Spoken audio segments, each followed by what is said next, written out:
Hello, welcome back. Thank you, as always, for joining me. Well, we're going to talk about our motivation today.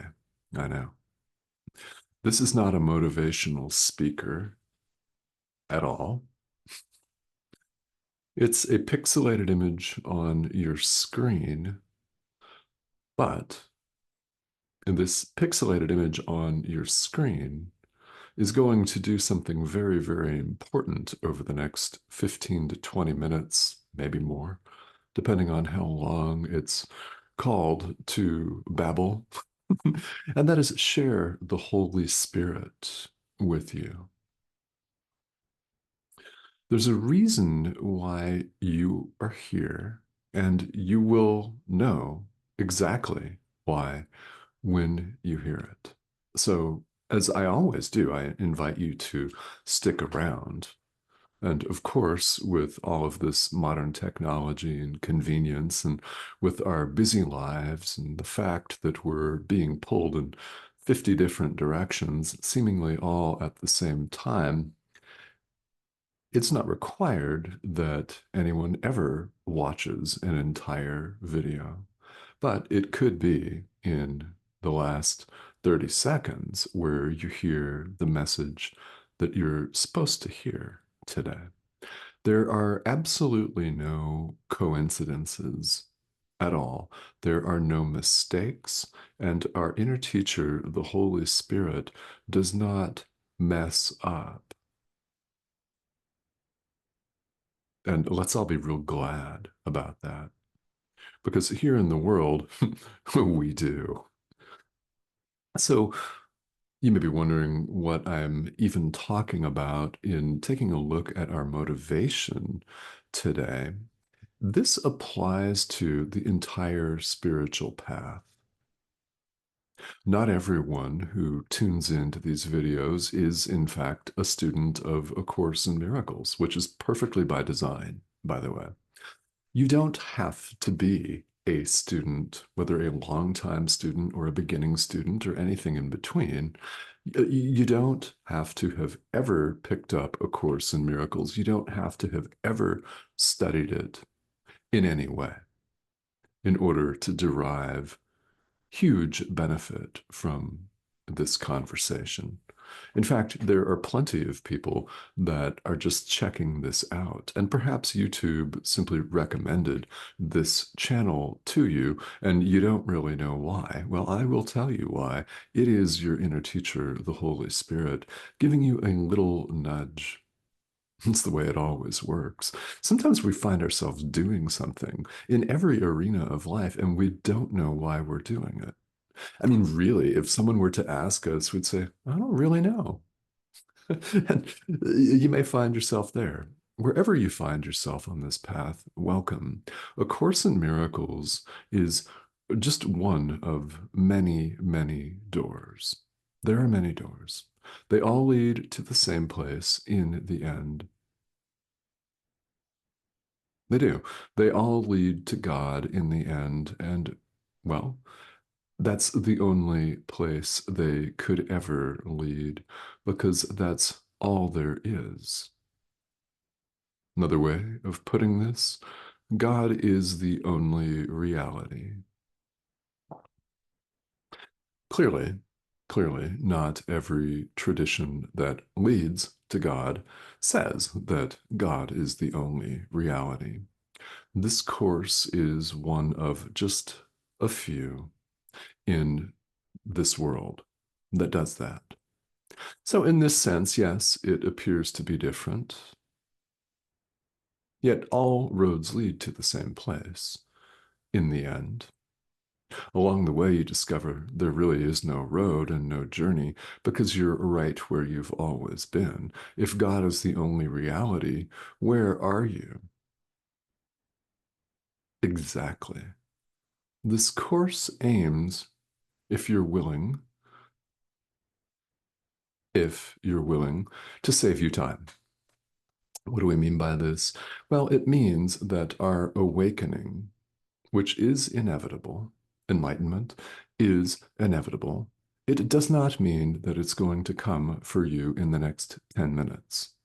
If it does, please reach out to me because I want to interview you on this broadcast, and I would be happy to do so. All right, it's possible. But in the unlikely event that it's not that it happens in the next 10 minutes, most of us seem to get what we call a gradual process because it looks like a process.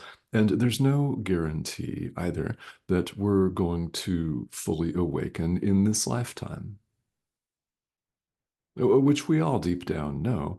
I mean, really, who knows when enlightenment is going to come, awakening? What we mean by that is setting the ego, our false sense of self, aside. We do this, almost all of us, gradually, in a process that seems to take forever, doesn't it? It can seem to be painstakingly slow, grueling, brutal, and puke-worthy. And that's a word I've been using lately. You can relate, no doubt, to that sensation. I mean, here in the world, in many different contexts, we say that no one ever changed comfortably. How true, isn't it? No one ever grew comfortably.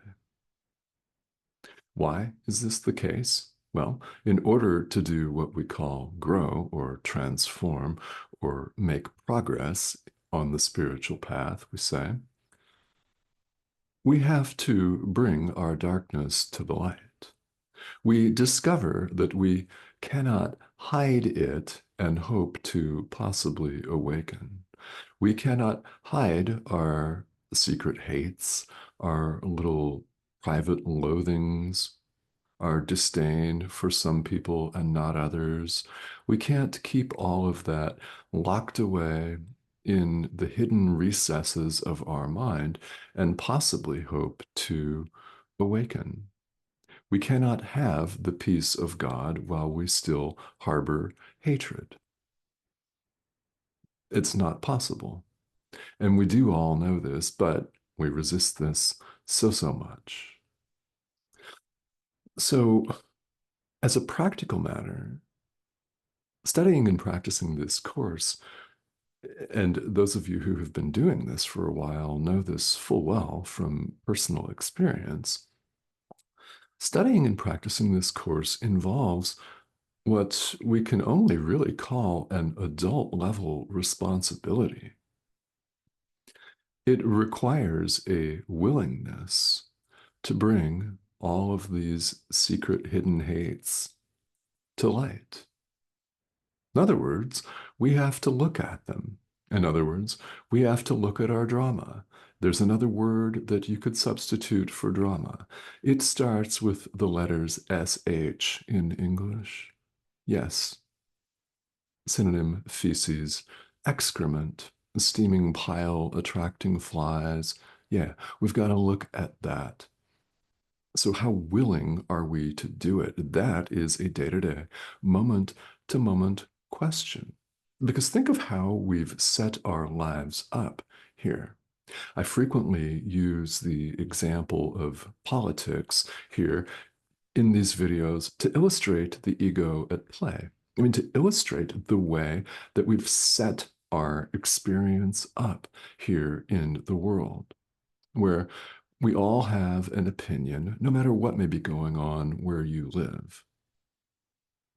It's a dynamic that pits a group of people against another group of people, one person against another person. And people have what we call differing and even opposing views on multiple different ideas. It's simply where we appear to find ourselves. So, what goes on at what looks to be the individual level, we love those that agree with us, and we harbor certain disdain, which may be putting it mildly. It may rise to the level of combative hatred for another group of people. And we go through and we do life, loving on some, hating others. And as we do this, we recognize that we can't possibly hope to awaken while we harbor this disdain and hatred.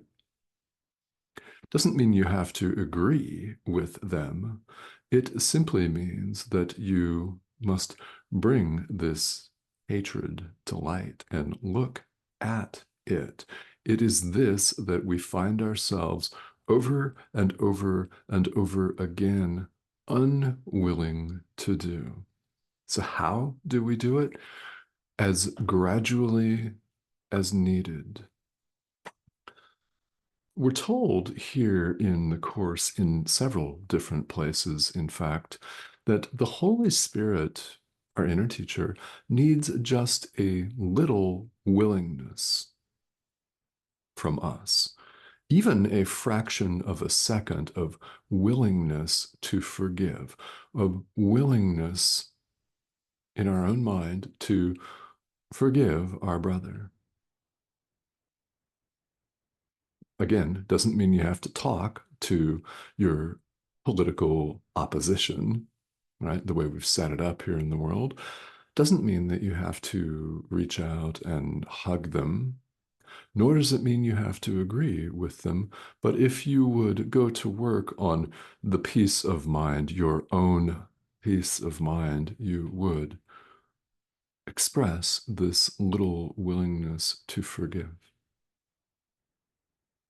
We do it all in the mind. You don't have to write anyone an email nor send them an elaborate text. It's all in the mind. Who benefits when you forgive your brother? There is no separation of any kind. If you answered, well, actually, I benefit. I'm forgiving myself. Yes, quite so. Same thing goes for when you lash out and judge. Who you judging? Exactly. Yourself. So we're invited over and over again to supply this little willingness. Now, the Holy Spirit, our inner teacher, Jesus, whatever you want to call it, rushes in and at our invitation takes charge of situations. We're directed. And the more that we're willing to practice this, the more it becomes habit. Exactly. The intention of this course is to make forgiveness habit forming. This is a good kind of habit forming. Yeah. I mean, really, it is. This is a course in mind training. So if you're new to this, that's what it is. Let's make no mistake about it. What's in it for us? Awakening the peace of God.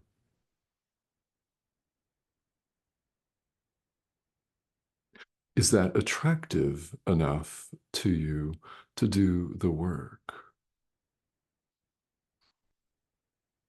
Because that is how we learn. We learn this course by doing it. Yes, it is one thing to understand pixelated image on your screen or someone else's commentary for that matter. There's a lot of great commentary about the course out there. Great, actually. Yeah. It's one thing to understand it with the intellectual thinking mind, but the real learning comes in our putting it into practice in our daily lives. There we learn the best because our experience shows us, it demonstrates to us that these ideas are true. We prove it to ourselves. The strongest form of proof you could ever have. You want proof?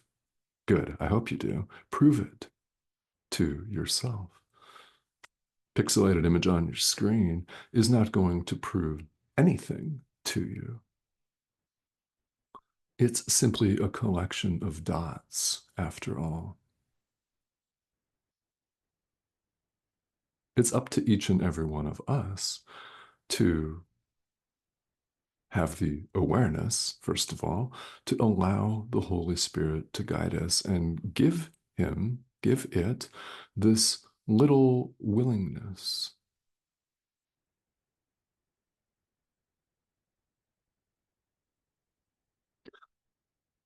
This is the same conversation that we hear in many contexts of life. It is. It's the same context that we would hear in a business scenario where someone's being motivated and perhaps encouraged to build something or to do something. No matter what the outward form appears to be, the content, the essence of it is exactly the same. Do we want the problem or do we want the solution? Because guilt and fear and what we call our comfort zone, wherein we're ultimately uncomfortable, aren't we? Or we wouldn't be here in the first place. This seems so shiny, so tempting, and so attractive to us, but we know that it's painful because we're here listening to this. I mean, we're on the spiritual path. So at some point, we had had enough of the same old, spinning in the same place, judgment, blame, spinning in the same place. Yes, thinking we're individual self-sustaining survival units, out to compete with our brother, yada, yada, yada, same, expecting the peace of God and wondering why in the world it's not happening. OMG, what the actual is going on around here? Yeah, we've all hit that wall to one degree or another, and here we are. So that tells me pretty much everything I need to know about your willingness. You've got it. So let's continue to bring it to the table here.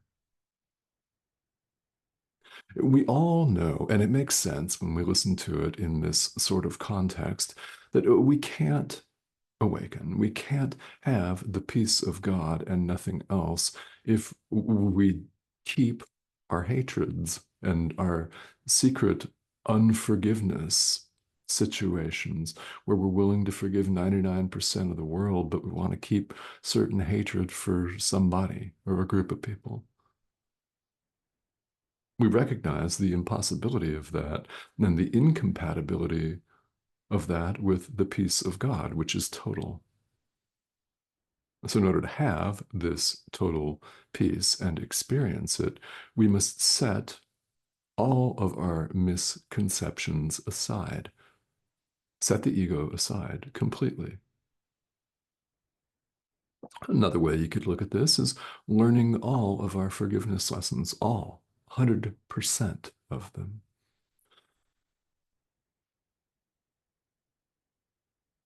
So, we do this by being aware of them.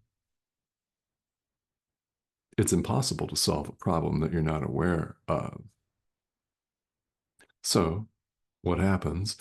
This world dishes out, so it appears, many different forgiveness opportunities. Anything at all that is not wholly joyous is, in fact, an opportunity to forgive. And you forgive what appears on the screen of life. It's a deep, profound mental process that you undertake under the guidance of your inner teacher. And the more you do it, well, you would know if you've been doing it, the lighter you become, the happier you become. And the more light, the more brightness, the more love, the more peace and happiness you see. It's because of your little willingness. The Holy Spirit does the rest. I mean, He does the healing of the deep unconscious guilt. We don't know what that even is. It's unconscious. But He knows. So let's relax and trust His guidance. Again, do we want the problem or do we want the solution? If we really want the solution, we've got to bring all of the drama to the light. That's how we do it. So, spirituality, regardless of the tradition, involves this responsibility. It's an adult level responsibility, which is why I'm fond of saying, and I often do say here, that spirituality is for grown-ups. It quite simply is.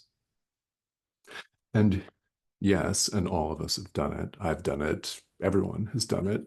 When we think that we can have it all and keep some of our little forms of disdain and hatred, we're acting like kids. I mean, really, it's a childlike behavior, isn't it? We're deluding ourselves. We've become quite adept at that.